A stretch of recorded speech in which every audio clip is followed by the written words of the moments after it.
We're starting this ride in the Golden Shores Topak area at a restaurant called Hooch's 66. It's a bar and a small restaurant with bar-style food, good burgers and such. There's two other stores in this area. There's Ginny over there in her 5-foot mightiness there. Anyway, there's two other restaurants in this area. Both of them are neat restaurants too. So now we're heading out on the Oatman Highway.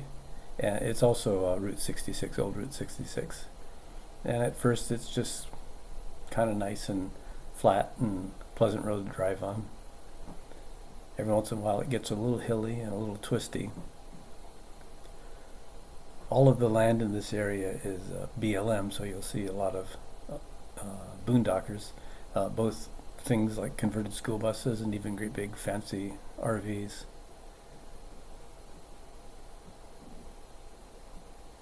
And after a bit you can see the mountains starting to show up in the distance and the road's getting just a little twistier.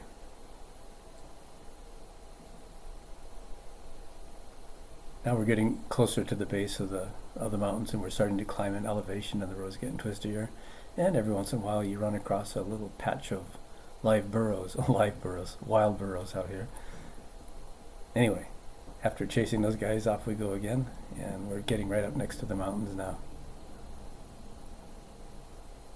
Now we're getting close to the outskirts of the town of Oatman. There's the Oatman sign on the left there. The people are beginning to decorate the creosote bushes with Christmas ornaments because it's the middle of December. Now we're coming into Oatman. This is still old Route 66. The town it's authentic, but it's quite commercial. There's a lot of neat stores, jewelry and leather work. There's a restaurant or two and a general store. And this is middle of the week in the winter, so it's not too populated. In the summer, this place is just packed solid with people. They've got gun shows. Over on the right in just a minute, we're coming up on an old hotel that's famous. Clark Gable had his honeymoon. There it is there, that motel on the right there. And there are a ton of tame wild burros that wander through town. You can pet them. You can buy bags of food to feed them. And they're pretty happy and pretty content. They tend to try and get into the store sometimes.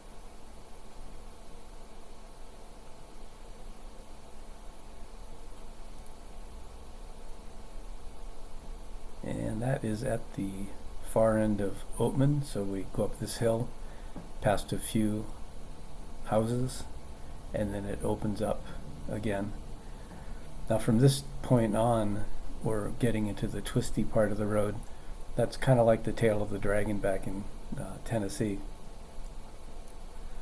I decided to do the entire drive, but it's about 10 miles long and it's going to take a while, so I sped the camera up to 5 times normal speed so that you could see the whole ride without having to wait too long to get done with it. For a while it's a great road. It's nice and twisty and stuff. You have to be careful for gravel and loose boulders that come down off the hills, and because you can spill on your bike pretty easily, especially in the shadows like right there. That's an active mine that we just went by, and then we start doing some hill climbing real quickly here in a second. Yeah, here we go.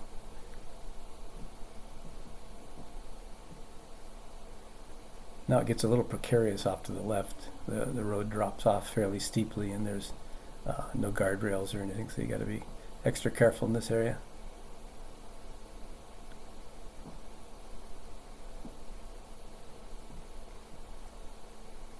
There's a cement guardrail there. It helps a little bit.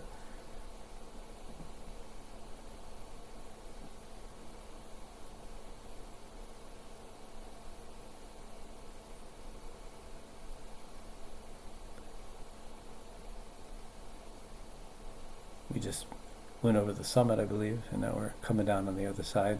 It's a nice big open valley off to the left there.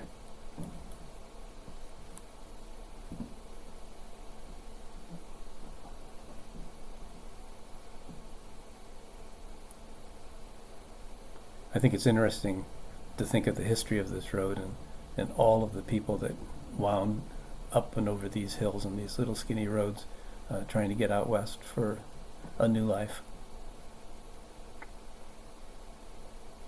This road now limits vehicles. If you're over 40 feet long, you can no longer drive on it. The turns are too tight.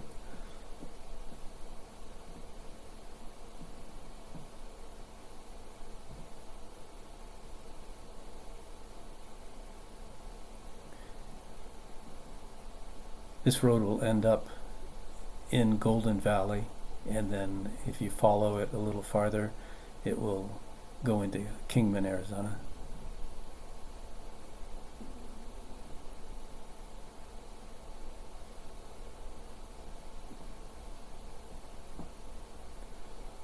Coming up pretty soon is a old gas station that's been there forever called Cool Springs, and it is also a tourist place now with all sorts of neat little trinkets.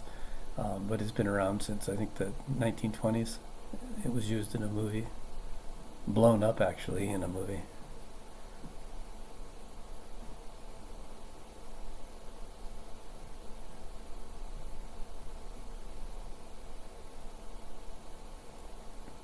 Off to the left there, you're beginning to see the beginnings of Golden Valley.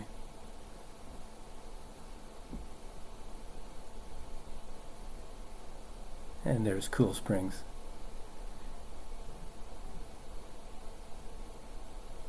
I don't know how they blew it up in the movie. It must have been special effects of some sort because the building is intact. And that's the end of the ride. Thanks for watching.